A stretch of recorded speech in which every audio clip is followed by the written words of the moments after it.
some, a holiday in Cyprus will involve nothing more taxing than soaking up the sun by a pool in a lovely hotel. There are plenty to choose from, and the standards of accommodation, food and service are generally very high. Others may be tempted to stray a little further and explore their surrounding resort. Limassol, for example, is a large town spread along the coast. It has an ancient castle surrounded by restaurants and a popular tourist hub, and there is also a lovely new marina.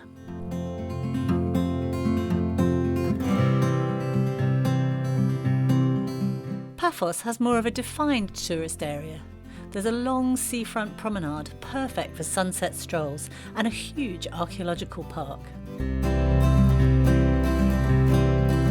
But to get a genuine taste of Cyprus, you'll need to hire a car and head inland. This is where you'll discover what really makes the island tick, and most importantly, get to grips with its rich culture as well as the food and wine. So great to come up into the mountains and see completely different scenery. It's really spectacular the higher you go up in towards the Troodos area and the Achamas region. One of the great things to do is to follow the wine routes. The tourist board produced this really handy brochure that's got all sorts of different routes and shows you all the different wineries that you can visit. But also be prepared for lots of impromptu stops along the way. People around here are so generous and they want to share their local culture with you. We've driven about half an hour and already we've stopped to see a guy who was picking fresh almonds off his tree and he just wanted to share them with us. We stopped at the roadside where some locals were making their own sweet wine, giving us huge bunches of grapes. And of course you can visit the wineries. Most of them are small boutique wineries and they're only too happy to welcome visitors. It's such a great day out. At the Vassiliou Con Winery, one of the largest family-owned wineries on the island, I got to taste wines with the owner, Athos. Tell me about Cypriot wine, because it's come on so much in the last few years, hasn't it? Yes, the wine in Cyprus is proving very, very, very good.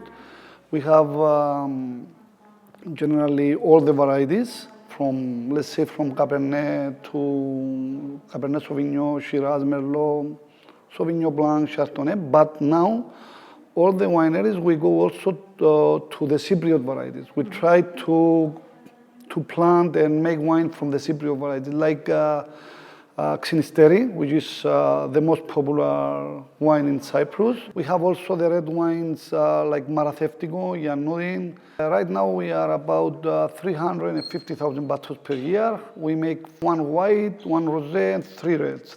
And which is this one we're trying here? The one we try now is the fresh wine, the young wine. Okay. So shall we? Yes, sure. There's quite a lot in that glass to swill. Like move it like this, so you can free the aromas. Then you smell it. Okay, and then you just.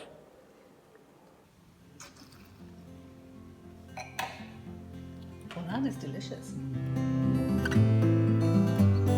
Wine is made all over Cyprus, sometimes in the most surprising places.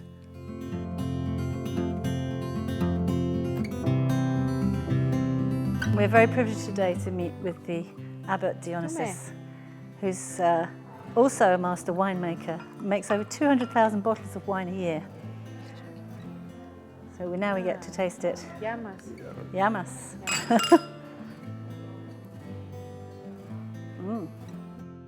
One of the biggest wine-growing villages is Athos. It was here I was introduced to a growing trend, local families offering B&B or self-catering accommodation in traditional village houses. Sisters-in-law Zoe and Zoe run the delightful Arsarama village homes here. Aside from a lovely courtyard and cosy rooms, another advantage of staying here is to have a cookery lesson.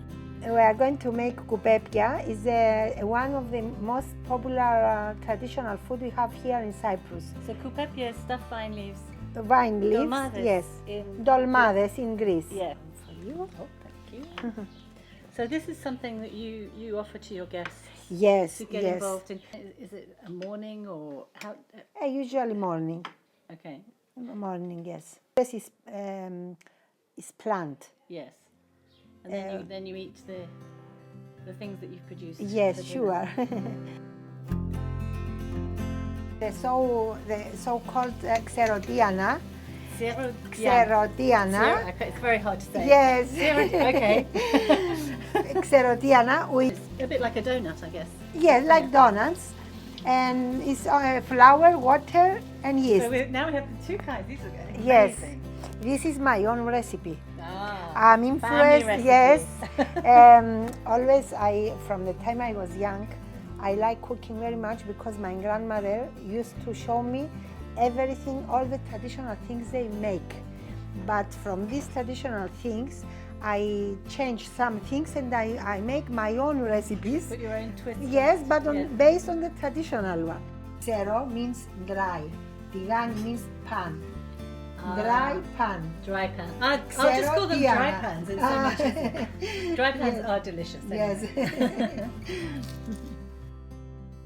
To sample more traditional cooking and the ever-popular meze, you'll rarely go wrong with a village taverna.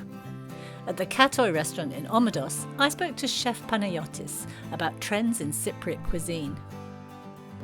Local people looking to come here because they know that they will find original recipes, traditional recipes, but with a modern way of cooking, a modern way of presentation and service. The Meze is very famous in Cyprus.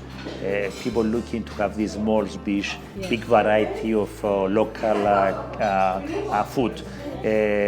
But also in this restaurant we are serving a modern Cypriot plates. For example, pork belly, cooked in traditional kumandaria and red wine, mountain trout with lemon, caper sauce. So I'm using local ingredients. Being an island, of course, fresh seafood is also in abundance. What better way to while away a few hours in the heat of the day than with a long, lazy lunch by the sea?